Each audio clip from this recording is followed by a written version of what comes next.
1935, the Lions win the NFL championship. The Detroit Tigers take the World Series. The Red Wings bring home Lord Stanley's Cup. Joe Louis begins his rise to world domination. This transforms the Motor City into Detroit, City of Champions.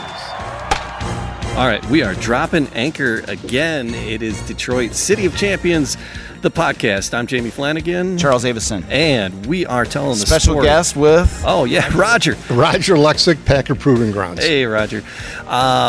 People who were with us for the last episode, we really talked about the Packard Proving Grounds because we found out that Miss America 10 is here, and here we are with her. If people listen to the audio podcast, and some people watch it on YouTube and on Facebook videos, we invite you to make a point of seeing this one because we are here with her within touching distance. I'm touching it, and I'm getting yelled at because I'm not supposed to touch it. No, Charles, you can touch it. And I'm distracted too because Roger just gave me a copy of the original course race for. I've never seen it actually diagrammed. Like this is he got a copy of this when you got a copy of it somewhere. Well, we want to explain the items that we have on exhibit accurately. Mm-hmm. Sure. And so I'm always searching for items that I can authenticate to make sure that we tell the absolute true facts and not somebody's pipe dream. But what's cool about this is that this is what they would have handed out to people that wanted to watch the race. That's exactly what it is. And so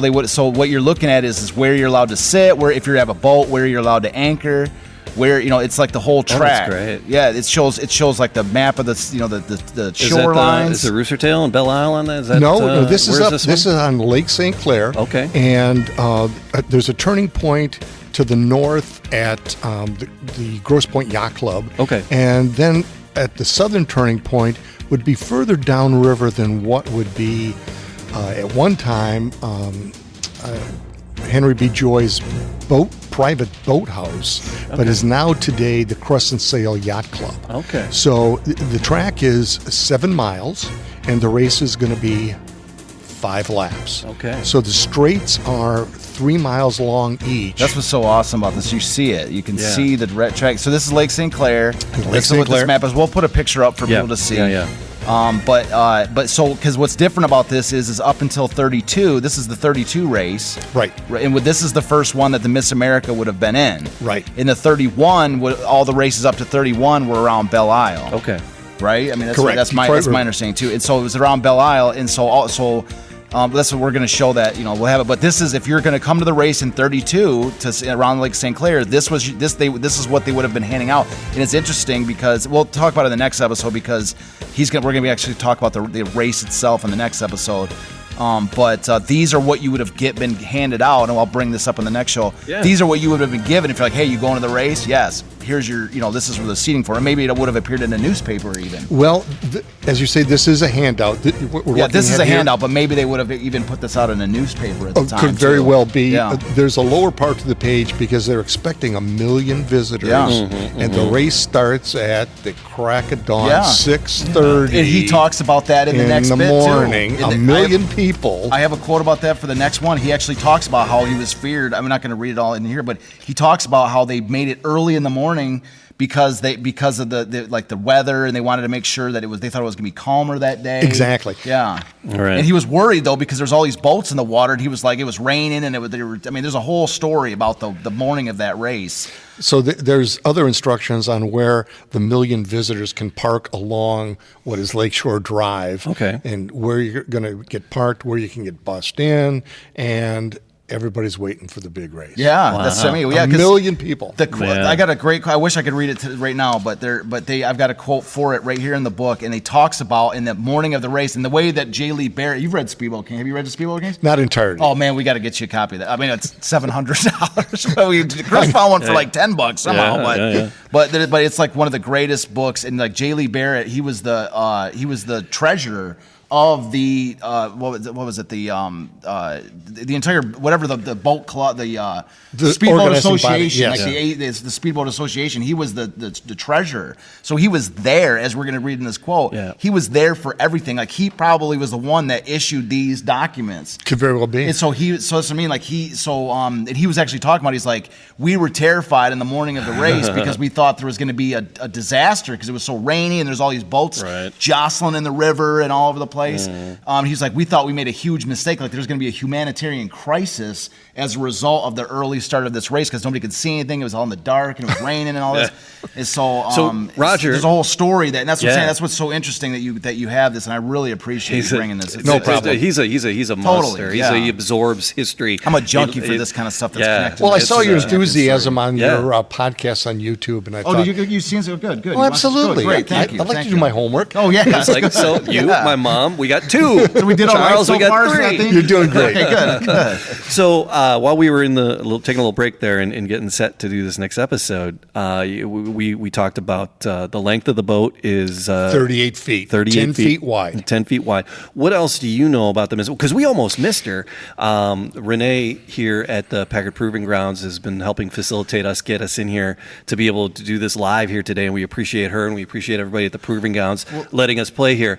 And let me slide in because I want to talk about. I've got a great quote for why the Miss America 10 came about in the first place. Okay. And then so let me lay out what some of the stuff that we have for why it came about, and then we'll come back and talk in episode about 59 and some of the 60, stuff that maybe we did to fill in some of the gaps. Sure. That Rod, that you might know here to fill in some of these gaps. All right. So 59 and 60, the last episodes we were talking about the Miss America 9. Yes, the Miss America 9. It edges out the Miss England 2. Yeah. In the 1931 Harms race. But we were really outmatched. He had to pull all kinds of tricks up his sleeves, and then the fuel injectors. Yes. So the Miss America, the Miss England 2 was powered by these Rolls-Royce engines that had more horsepower than Packard, and it was theoretically K Don had the advantage. Right. So what did we do? How did we get to Garwood added superchargers to the engines to get at least to make it somewhat close for this race. Yeah. But so he won. Of course, K-Don won the first heat of the race, and then Garwood, they came out with this. They had to rebuild the boat, tear it apart, and everything. And then, of course, which is your classic, like every story is them. They have to rip the entire boat apart in the middle of the night and put it all back together in 24 hours. Love it. It's a footnote for this episode, but the last episode was the entire focal point. Yeah. But anyways, and and then they come back out, and then they call it the Yankee trick, where Garwood is heading towards the starting line, and K-Don thinks that he's about to get beat to the starting line.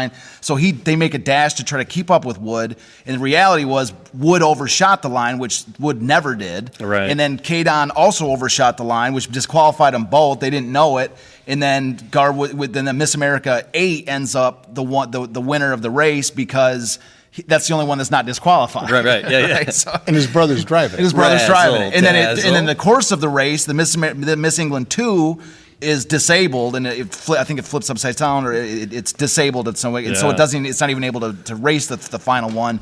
And then Garwood, I believe, finishes the third heat and wins, and the Garwood's the actual name stamped on the 1931 Harmsworth. Yeah. So, anyways, now we're getting to this here.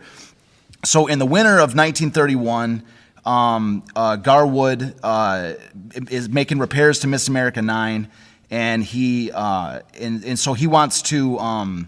So I have right here on January 27th, he sped up and down the measured mile near his Florida home. So this is January 1932. Sped up and down the measured mile near his Florida home in Indian River 8 times until he broke K-Don's speed record by the slimmest of margins, 110.785 miles an hour to Don's 110.223.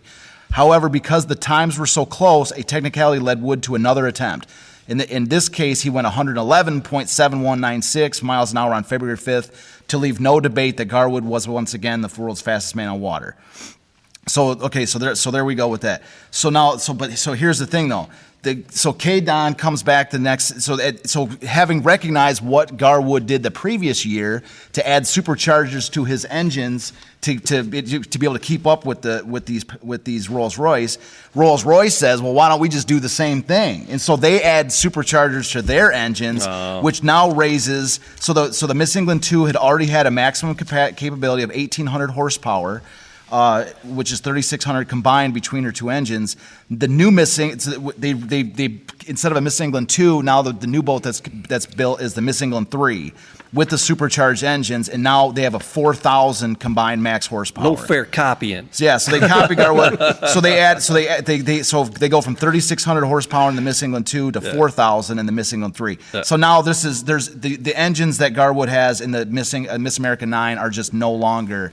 If they race head to head again, there's it's not going to happen. No it's chance. over. And to emphasize that fact, on July 18th, K-Don crushed Garwood's speed record and threw down the gauntlet for the 1932 Harmsworth with a time on Loch Lomond, Scotland, of 119.81 miles an hour. So now like Miss England 3 and K-Don are like, this is over. Yeah. You're done. Right. Yeah. Right? Between Harmsworth Trophy races and the world speed records, these guys are going at it back and forth all the time. Yes, they're going. And these two, that's what's so great about the K-Don and the Miss Englands, is they are literally going back and forth, beating each other's records and taking this thing to the next level. So Garwood's in a situation now where the engines, you can't really max out the engines anymore. Yeah. And the Miss England 3 is if they can't just sit there and do nothing. And so, having heard about the record-breaking loss and that Don had broken the record, and also that this new boat is so vastly speed superior. So J. Lee Barrett goes to Garwood's mansion in Greyhaven, and it says right here to break the bad news to Garwood that this boat that he's now in a bad way. Right. Like you're a Gar, I got some bad news. It's just you're about to lose your title or whatever he was about to say to him. Yeah. But this is the quote that I wanted to read about that moment where J. Lee Barrett is going over to Garwood to tell him this bad news. Okay, I love this stuff. Turns out to be good news. Oh, this is great. Jay, you're going to see it's interesting. Where's this from? So this is Speedboat Kings, Okay. J. Lee Barrett. He's Jay. going over to Garwood to tell him the bad news that his record's been broken and that the Miss England 3 is superior and that they're in trouble and they don't know how they're going to get through the next Harmsworth challenge because they already issued the challenge, right? Mm-hmm. And so here, this is J. Lee Barrett. I went up to see Wood at his Greyhaven home with the bad news, but I didn't get a chance to tell him. 4 other men were there besides Wood and myself, engineers from the Packard plant. Wood had one knee on the floor and was tracing at Packard for engineers was tracing for Packard engineers the shape of a new boat on the carpet with a piece of chalk. You see, men, he was saying, I want those 4 engines like this, 2 in tandem, and he indicated them, 2 banks of engines, one behind the other, 2 engines in each bank. We'll build a 38-foot hull and we'll balance it for those 4 engines. When I heard Wood talking like that, I knew he didn't need any bad news from me. He was planning to take the engines out of his Miss America 8 and 9, set them 4 engines into his new boat, not as 4 engines, but as one 24-cylinder engine on the starboard side and one 24-cylinder engine on the port side. That's exactly how it works out. With the crankshafts of the 2 engines on each side turning as one shaft. Wood was starting an engineering revolution. M.J. Steele, one of the Packard engineers, interrupted Wood. You can't place that power in tandem, Mr. Wood. Not that way. Wood looked up at him from the carpet. Steele went on. You can't put your crankshaft directly into your gearbox. There's too much power there. But Wood said, well, we'll try it. Take my engines out of the old boats and overhaul them. Steele wanted to insert a flexible coupling on each side between the engines and the gearboxes to take up the tremendous vibration to protect the engines from cracking up. Wood said there wasn't any room for flexible couplings. We've got to save space, he told Steele. But the engineers were firm. You may as well put a bomb in an egg crate, Mr. Wood, Steele said. The first trial on that boat might kill you. I'll take that chance, Wood answered. I'll take that chance, Wood answered. The engineers rose and walked out of the place into the night. Wood went to bed. The next morning, he flew in his amphibian plane to Algonac, told Napoleon Lycée, his hull builder, his plans, and by noon, America had started to answer. The harms were challenged. Man. The Madman's, they call this the boat the Madman's dream. You know? And that that's- transmission Yeah. was designed by Gar Wood. Yes. You know, so you're talking about it right he- there. He's talking he about held how they want to do it. Many mechanical patents, and this was probably one of his greatest. I mean, this was going to keep him the speedboat king. Yeah. Yes. Yeah. That was his goal in life. That was- ever since he was a kid. Yeah. He wanted to be the fastest man on the water. Yes, but it's so great because he's going, you know, they're on a carpet with a piece of chalk going, okay, we're going to do this and that. And they're be over going, here. you can't do that, man. You know, these are guys that are Packard engineers that do this for a living, like every Oh, single you are day. They're crazy. like, that's like putting a bomb in an egg crate, you know, and what's so great is he's like, and by noon, America had started to answer the harms. Like, this is the patriotism. This is Detroit. This stuff here is the essence, the folklore of what made Detroit great. And it's like, this is the stuff that I want that has to get out. Yeah. And it's just, I mean, like this, and we're looking at it behind us. It's and again, we'll go up there and we'll have images to go along with it of the two engines on both sides. There's four But he's big like, dogs so in it's there. two engines strapped together with a crankshaft. He's like, we're going to take two engines. They're like, well, we're going to take two engines and strap them together so it's one giant engine, and we're going to have two of those. You know? Yeah. We'll have visitors look at this thing, and they Yeah. just cannot believe it when we tell them. Yeah. And this is the kind of stuff our grandparents and great-grandparents did. Yeah. Or saw when they stood on the bank of the Lake St. Clair to see these things. And it's why we are preserving the Packard Proving Grounds, and it's why we like to display Max. And that's the thing, and it's like, and those Packard engines there are gorgeous, and it's I love the attitude is don't tell me we can't. That's what I love it. Tell exactly. me how I can. That's what this is all I don't about. want to hear you can't. You would keep him, yeah. He's like, well, we'll try it. Let's find Let's another try way. It. He's And like, then- it might kill you. He's like, yeah, well, so would walking across the street today. Let's try it. Let's you know, try like it. he's like, you can't strap two engines together and build one engine. You know, and he's like, let's try it. I won't You try know, it. I got to draw. Obviously, it's possible. I have a chalk drawing on my floor and my carpet in my living room, so it's obviously possible if I'm able to draw, conceptualize it. You know, they're like, well, that's a good point. So, Let's Roger, what do you know build it. about the Miss America 10? Now that Gar's Sure. sketched it out on his carpet, and here she sits behind us. Well, it's what on do you- loan to us. Yes. We do not own it. It is graciously displayed by Hank Mistely, Henry Mistely, longtime Detroit family. In fact, Hank's younger brother, who recently passed away, owned Miss America 9. We've seen the video. We've Yeah. seen the video. We had There was a we really had cool it news video Yep, where he's of driving him. it. Where he's Yeah. actually driving it. That was remoted with some Chevy modern motors, Chevy yeah. engines, Yeah. like 502s. That thing was cruising when the videos I saw him pushing that thing. He Well, was you've seen the cruising. videos of this on from the day. There are Well, the one that Charles Misley was driving when he had restored the 9, Right. He had that one going up and down the river, and those engines looked plenty fast. They said the Chryslers that he had in there. Because we almost missed. I was earlier. I said we almost missed her because it's going out on show. It's going out on a Yeah, the on a Miss America show. 10's traveling. So Algonac and the that? 9, they drop the 9 in the water and they'll run her. Does this one fire up and run? You know, I don't know because he takes them so far away. It's Okay. like, Well, what I've he'll heard be of- in Lake Tahoe. He'll be in New York. Right. So I don't get a chance to follow it around. What I've heard about this is that they don't put it in the water. That it's so, and I can talk about that here in a second with another quote. But the difficulty was getting this thing to plane.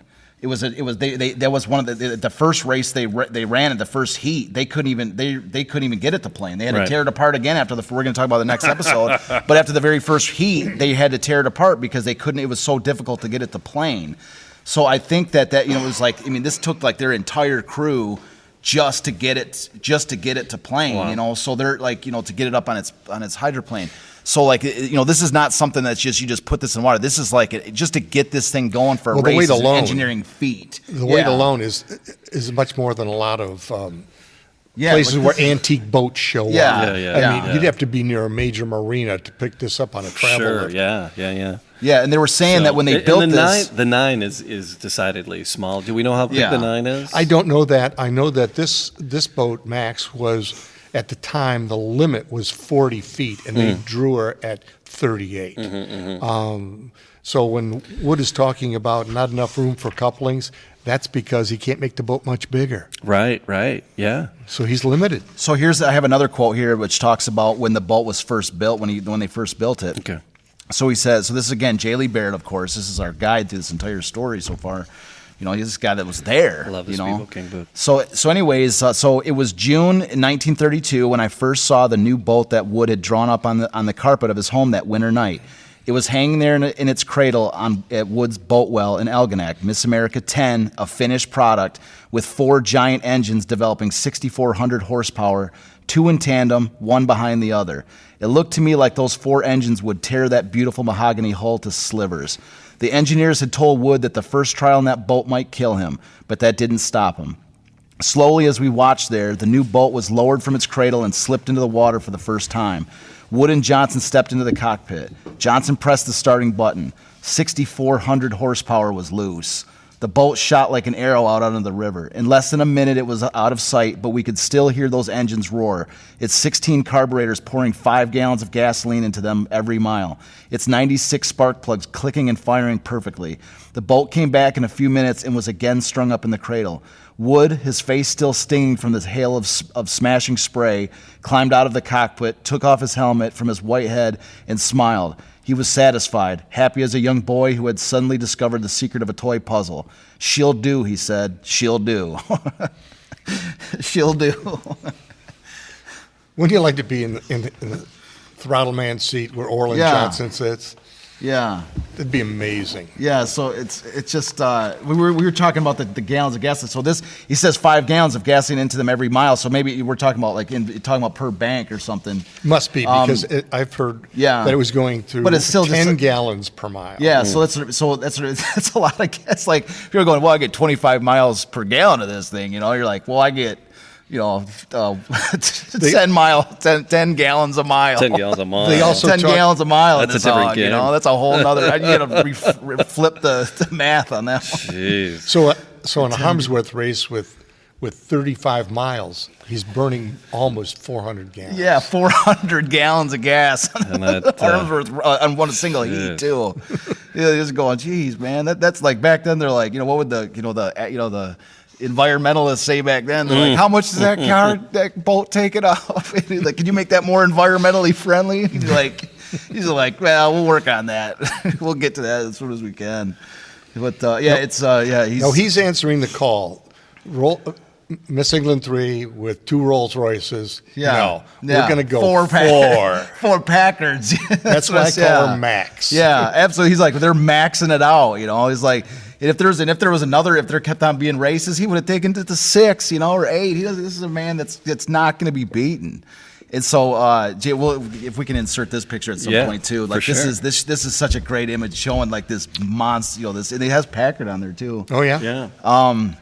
So anyways, just another quote. This is kind of the last one I'm gonna read for this, but it talks about the engines, and this is almost a poem. This is like a hymn of praise, by J. Lee Barrett, and then it's so like poetic, I think. So I want to read this, and it kind of ties into what we were talking about with that little clip about the engines being at the bottom of the river. Mm-hmm. So anyway, here again, this is J. Lee Barrett, one of the great, you could say, poets of engineering that's ever spoken. So, no engines in America, probably in the world, were ever driven like these Packard engines. The 2 forward engines had been used in Miss America 8. The 2 engines in the second bank had been used in 3 boats. Miss America 6, which cracked up on the St. Clair River in 1928. The Miss America 7, which cracked up in Italy in 1929, and the Miss America 9, the first boat to set an official world record of over 100 miles an hour. Those engines have history back of them. I don't know what they're made of, but I don't want to know for certain. I like to think of them as being born from the fires of Vulcan, shaped out of some strange, uncanny alchemy, never touched by human hands, and held together by some eternal fragment of stuff that knows not human disintegration. That's the way they seem to me. That's the way they will always seem. Like that's like fires of Vulcan from the fire. I tell you, the writing. I know he's the greatest writer ever, man. He's like I don't want. He's like looking out into the sunset. the vision. These guys like no engines in America were ever driven like these Packards. Like those are engines. Those boats were dragged up from the rivers. One was dragged up from the bottom of Lake St. Clair. One was dragged up from from Italy. Yeah. The bottoms of the Italy. It's just incredible. And then they were all fitted into this to beat the English or Miss England 3. It's awesome. I love it. That's why it's my favorite. This is my favorite. There's 33 championships during the season, and this is my favorite story of them all because it's just doesn't. It's just what else do you need? Yeah. What else do you need for an incredible story? If this was seen on a movie screen somehow, through it, it would just be the greatest story. Yeah, Chris actually said that. He's like, how is this not a movie yet? Exactly. Exactly. It needs to be. This is America. This is America. Be. You got these people that are pushing the limits. They're pushing, they're pushing Don't tell me I can't. Just tell me. And when it's all said and done, what does he get out of this? They're try. spending millions of dollars on this stuff. Just to have fun. They're just to hold this Harmsworth trophy, this bronze Harmsworth, that's what it's all about. They're risking their lives. Orland Johnson had nearly died twice. Had his jugular slit, had smashed down face first in Italy after dropping 50 feet from the sky from the boat exploding. These people are risking life. People at Seagrave did die. And so there's all. There's for what? For a bronze trophy? No, because this is the human experience. This is why do we want to go to the moon? Why do we want to explore new areas? Why do we want to always push it around us? Because this is the essence of human beings, pushing the boundaries. Using always trying something new and trying to expand our horizons and take it to the next level. And like to say, these are quintessential Americans. In a quintessential American city of Detroit in its glory. Yeah. You couldn't do this in any other town in America. No. But not this specific story. Yeah, we had all the industry behind him. Yeah, and he's taken on Rolls Royce. He's taken on the Admiralty, the British Admiralty, and they're the masters of the seas. We're taking on the British. They're like, we refuse to let those Yanks have the speed on water. We need that. The Rolls Royce. They got the Wakefield, who's got an oil baron. So they got everything they need. They got a World War I ace, pilot, hero. They got everything they need to win. But Detroit and Garwood and in Packard and the industry, they say no. They're not. This is our trophy, and we want it. We like it here. And we're keeping it. Yeah, that's what I'm saying. It was not just a competition for a piece of brass. Sure. This is a competition. This was what people. I guess it's it kind of ties into the very essence of. Maybe what Detroit used to be, what Detroit is, the vestiges of what Detroit is, but maybe it's tougher to see, and that essence of civic pride, that essence of American pride, and and the pride of that spirit of competition, and this is who we are. Roger, is there anything else about the boat that you can share with us? Do you know anything about the wood? Mahogany. It's Philippine mahogany. Yeah, absolutely. Yeah. I believe carries a 600-gallon gas tank. Okay. The engines, I've seen, they mainly talk about 1,600 horsepower per engine, so a total of 6,400 horsepower. But then there are other reports that with finer tuning and different fuels, that they increase the horsepower to as much as 2,000 each. Well, that's the initial. This is the initial. There's no doubt that they could have supercharged it, tweaked it. Yeah. It's just it's a very impressive object in the collection that we exhibit. We get so many compliments about the boat and. The fact that it's still here, this is a massive piece. This is not like a museum piece where you have a jar that's this was from the 5th dynasty of such and such. This thing is massive. The fact that there's space to have it and to hold it, since this time, That's impressive. If the people that are, if you, like I said, it's definitely worth, if you're listening to the audio podcast, to find the video version. And it's just the finish on it, it is astounding. Just how Furniture quality. Yeah. You won't find a finish. Well, I saw there is a video about Garwood describing the Miss I'm going to America find 10. that. And We've got to edit that find it. Yeah, into this. The last episode. I got a copy of it from the museum in Algonac, from the Garwood Historical Museum in Algonac, and I have it somewhere. I just haven't been able to find it. And you've said the quote a few times. Yeah, and Garwood is standing in front of the Miss America 10. It's a black and just like this. It's a black and white video, but because it's black and white, the mahogany is like a really dark behind him. And what he says is so cool. He's like, he says, this is so polished to such an aerodynamic finish. Like the way he describes it is so amazing. He's like that if a fly landed on this, it would break its leg. He actually says that. He goes, if a fly landed on it, it would break his leg. That's great. Garwood was awesome, man. The current finish the boat was restored by Maya Brothers up in Algonac. So it was done at the hometown. It was where it was built originally, and they take great pride up at that boat. Who did it? Where was it before it was restored? I heard, and I don't know this for a fact. So that at one time was in the Bill Harrah collection in Nevada. Really? It made it all the way out it went out west for a little while. Yeah. Well, there wasn't much in the way of harms with racing after 1937.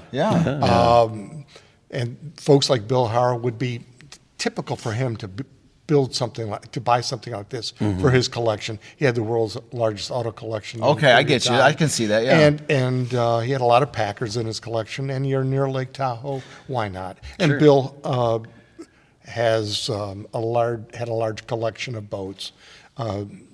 Thunderbird on Lake Tahoe. See, that's what's one of the important things about collectors too is that a lot of times it's the collectors that keep it from one generation to the next. They recognize the importance. Absolutely, that's what I mean. Like people that's why history is important and telling the stories and that, because it helps to make these things important enough to want to keep. Well, that's why we're grateful the Mistley family did this. Yeah, sure, absolutely. I'm glad that they lend it here and put it on display for people to see, and I'm glad. I appreciate Roger and everybody here at the Packard Grounds for having us in. And if it's going to go on tour, it's going to go. It leaves. Yeah. So it does. You've got to catch the timing right. But if make an appointment, come out and see it. But if it's going to go anywhere, you said it's going out to Algonac for some of their stuff they do out there, which is not a bad. I mean, if it's going to go somewhere, you got to be at least happy it's going back out to Algonac a little bit, which is like that's I've seen it in Port Huron at a show, but generally he's taken it long distance. Yeah. Canada, New York, California, Lake Tahoe. All the big venues. But that's another thing too, is that it's good for it because it brings out some of that history. It gets other people potentially get to see it in it. and learn it for themselves. Sure. Maybe even some of our viewers are like, we have some Canadian viewers and listeners to the show. They're gonna like, hey, send us the tour. We want to check it out when it is on that tour. They'll check it out at whatever show it's at. Do they have it? Do you know if they have like an I don't have it advertising scheduled for his. Okay. Do you know where they put the schedule up if it comes? If it would probably be on the Anti-Classic Boat Association of America. Okay, cool. Awesome. All right. Where are we going to pick up the story next? Yeah. So next we're just talking about the genesis of the Miss America 10, which is appropriate for us sitting here with it. The next show we're going to get into the 32 race. Okay. It'll give me a little chance to digest this. The document that Roger gave us, which is awesome. It shows the map of the track and everything. We found something new. I'm so excited. For you. I love finding. I'm a total junkie for this kind of stuff. And so anyways, it'll give it. So we're going to be talking about in the next episode. The 32 race. We're going to and then we'll wrap up. We have really 2 more episodes to go with Garwood. The next one's the 32 race, and then the final episode we're going to sort of do like an overall Garwood wrap up. Awesome. We got to talk about when you're going to talk about that he sets the world speed record that lasts for 5 or 6 years. Yeah. Oh yeah. Well, no, we're talking about it's we'll be talking about it on here. I've got it. I mean, that's what he does. He does break it. There's no doubt about that. Yeah. So that's when the boat hits the water. Yeah. Well, yeah. I think once he hits the water and starts to take, because there's a bunch of issues that came about before. Like there's so much to get into about the race itself, and 'Cause, he's not letting K down that record. Yeah, Not when he bits this thing out, he don't think he's gonna go, well, we'll just wait to the race and see how she does. Yeah. No, he wants to show this thing off with some speed. All right. Once again, Roger, everybody here at the Packard Proving Grounds, thanks for having us, letting us invade your space. Glad you could come out and visit do us. this and see the Miss America. And Charles, thank you for all your work. Love it. We love on doing this, man. Everybody who's listening, go ahead, like, subscribe, tell a couple friends. 2, 3, 100, whatever it takes. Tell a couple people about the podcast and like, subscribe, and all those things that you do. Thanks again, and we're going to pull up the anchor, and we'll see you again next time on Detroit, City of Champions.